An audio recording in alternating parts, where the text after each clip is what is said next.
सारे जहाँ से अच्छा हिंदुस्तान हमारा।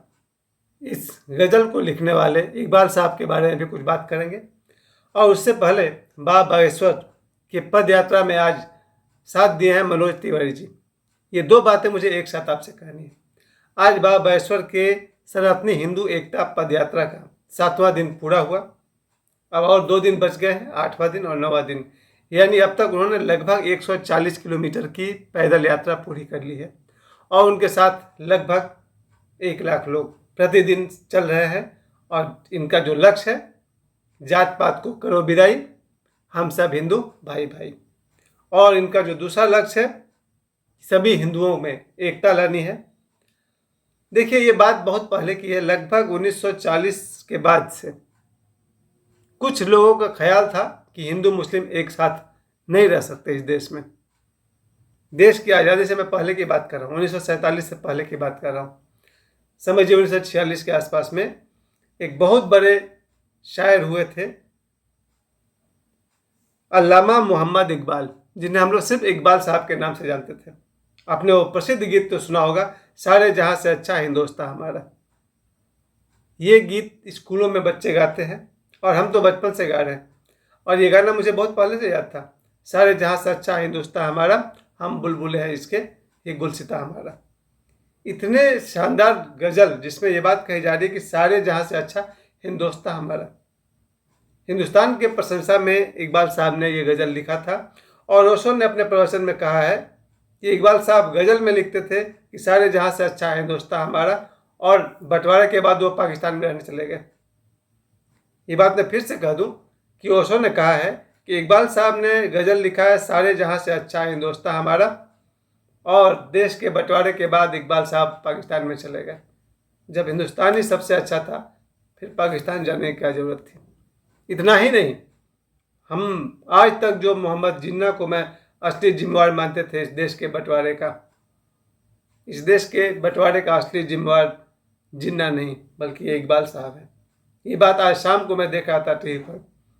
कल के विधानसभा की बैठक में राजा भैया, जो यूपी के विधायक हैं, राजा भैया बता रहे थे कि ये मोहम्मद इकबाल ही थे जिन्होंने जिन्ना को समझाया, बुझाया, भड़काया कि हिंदू मुसलमान एक साथ नहीं रह सकते।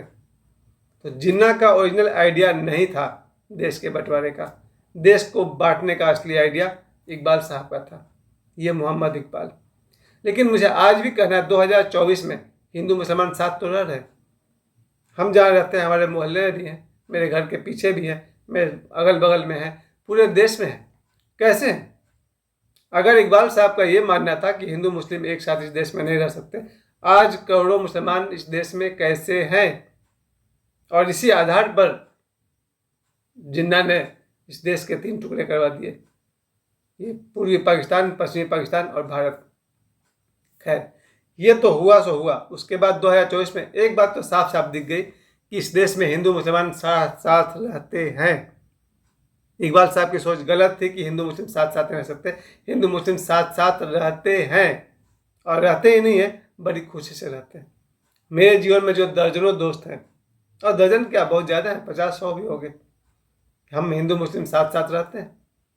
सुबह सुबह आप मेरा गुड मॉर्निंग मैसेज देखिए, बिल्कुल आता है। मुसलमान भाइयों का भी गुड मॉर्निंग विश आता है, और हम भी उनको विश करते हैं दिन भर, एवरी डे। आज हम सब कैसे हिंदू मुस्लिम एक साथ एक कमरे में रहते हैं। हम जब मुंबई में थे, कई साल तक हम मुसलमान दोस्तों के साथ रहे हैं, कई साल मतलब लगभग 10 साल तक। इस आधार पर देश का बंटवारा भी हुआ और हिंदू मुस्लिम में फूट डालने का काम भी हुआ रहा है। अंग्रेज इस काम को तो किए ही, अंग्रेज के जाने के बाद आज भी कुछ ऐसे लोग हैं जिसके कारण हिंदू मुस्लिम के बीच नफरत फैल रहा है। इसमें हिंदू गद्दार भी हैं जिनके कारण हिंदू मुस्लिम के बीच नफरत फैल रहा है, और मुसलमानों में भी 5% 10% मुसलमान ऐसे हैं जो पूरे मुसलमान वर्ग का नाम बदनाम किए हुए। आज अगर देश में 20 करोड़ 22 करोड़ के आसपास मुसलमान अगर देश में हैं, उनमें से 1 करोड़ मुसलमान ऐसे हैं और ऐसे गलत काम करते हैं जिसके वजह से बाकी 20 करोड़ मुसलमानों का नाम खराब होता है।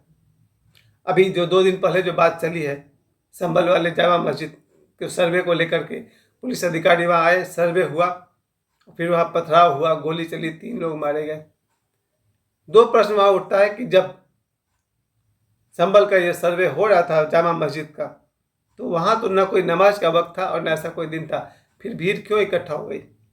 फिर भीड़ इकट्ठा हुई, पत्थरबाजी हुआ, गोली चली, कौन करवा रहा है ये सब? तो यही मैं कहना चाहता हूँ, कुछ मुसलमानों की वजह से बाकी सारे मुसलमान बदनाम हो रहे हैं।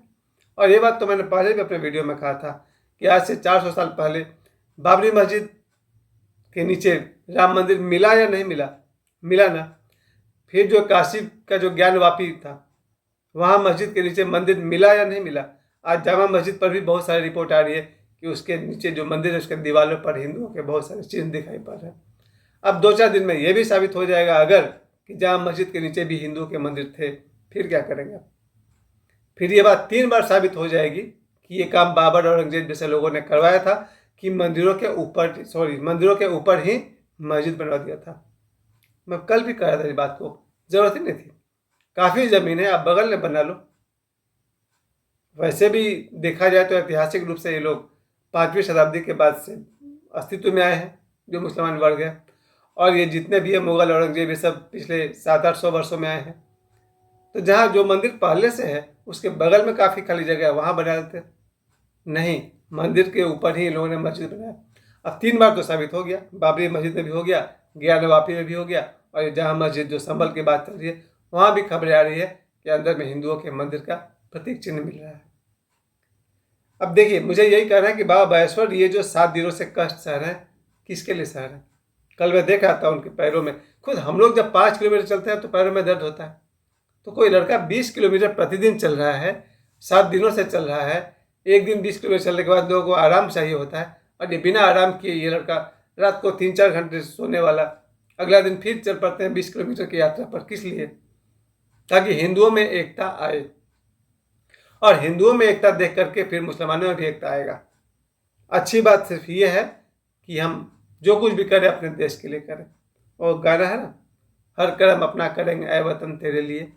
अपने देश के लिए अगर हिंदू अपना कर्तव्य करें, मुसलमान अपना कर्तव्य, जो भारत के मुसलमान हैं, अगर भारत के मुसलमान भारत में रह करके भारत की सेवा करते हैं, वो दिन आएगा, ज़रूर आएगा। क्योंकि 5% 10% हिंदू गद्दार हैं, तो 5% 10% मुसलमान भी गलत हैं। ये जो गलत लोग हैं इनको ठीक करेंगे बाकी सही लोग। ये जो 90% सही मुसलमान हैं, जो इस देश के लिए डॉक्टर, इंजीनियर, वकील, राष्ट्रपति बनते हैं, ये 90% जो सही मुसलमान हैं, जो सचमुच के मुसलमान हैं, जो कहते हैं मुसल्लम ईमान, ये मुसलमान ही गलत 10% को ठीक कर देंगे। और जो हिंदू में गद्दार हैं, 10% गद्दार, इनको ठीक करने के लिए 90% हिंदू काफ़ी है। तो जो गलत लोग हैं इनका इलाज तो होगा ही होगा, पर कैसे? जब हिंदू एक हो जाएंगे। फिर मैंने कहा, फिर वो दिन आएगा जब सारे भारतीय एक हो जाएंगे। गलत लोग की वजह से देश की बदनामी तो हो ही रही है, हिंदू और मुस्लिमों को भी कष्ट झेलना पड़ रहा है। थोड़े से मुट्ठी भर मुसलमान की वजह से बाकी मुसलमान बदनाम होते हैं, जो अच्छे और नेक भी हैं। कोई डॉक्टर है, कोई इंजीनियर है, अपना परिवार चला रहा, और उनकी भी बदनामी होती है कि भाई मुसलमान तो ऐसे कर दिए। सभी मुसलमान ऐसे नहीं है।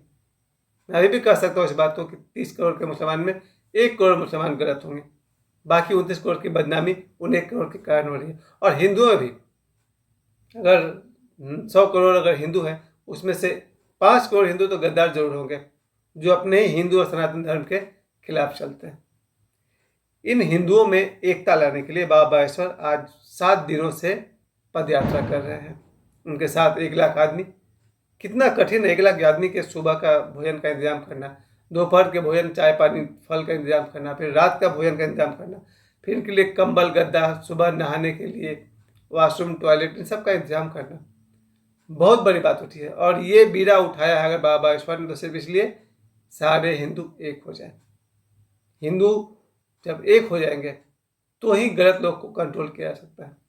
और वैसे भी बाबा बागेश्वर ने कब कहा कि कानून को हाथ में लो? कभी नहीं। आदमी अपना कर्तव्य करे, विचारों की लड़ाई है इसमें। और आज बाबा बागेश्वर के साथ देने मनोज तिवारी जी आए। मनोज तिवारी जी मेरे हिसाब से बहुत चर्चा में आए जब 2003 में मेरी शादी हुई थी। उस समय उनकी फिल्म आई थी ससुरा बड़ा पैसे वाला, और उनके कुछ एल्बम निकले थे। तब होली के गीत को लेकर के मनोज तिवारी चर्चा में आए। फिर वो फिल्म स्टार बन गए, फिर सांसद बने, और उसके पहले वो एक बहुत बड़े उनका बिल्डर है। उनका बनाया हुआ धनबाद में भी बहुत सारे बिल्डिंग्स हैं। एक सफल उद्योगपति भी हैं, सफल भाजपा के नेता हैं, एक अच्छे कलाकार हैं और बाबा बागेश्वर के परम भक्त हैं, बालाजी हनुमान जी के भक्त हैं। और आज मनोज तिवारी जी साथ रहे, करीब दोपहर से शाम तक तो मैंने उनको साथ में ही देखा है। बाबा बागेश्वर को मैं एक बार फिर से अपने साइकिक एनर्जी, अपने मानसिक ऊर्जा और अपने आशीर्वाद के साथ साथ अपनी शुभकामनाएं देता हूँ। भगवान मेरी शक्ति होने दे और वो इस आने वाले अगले 3 दिन की यात्रा बहुत ही खुशी खुशी उसको पूरा करें। और अल्लामा मोहम्मद इकबाल साहब, अब तो मरहूम कहना होगा, इनको गए हुए दुनिया से कुछ साल हो गए हैं। भारत पाकिस्तान का बंटवारा आपने जिस बेस पर किया था कि हिंदू मुस्लिम एक साथ नहीं रह सकते, 2024 को देख लीजिए, हिंदू मुस्लिम साथ साथ रहते हैं और बड़ी खुशी से रहते हैं। इन्हीं शुभकामनाओं के साथ मेरे समय देने के लिए आप सभी को बहुत बहुत धन्यवाद। प्रणाम।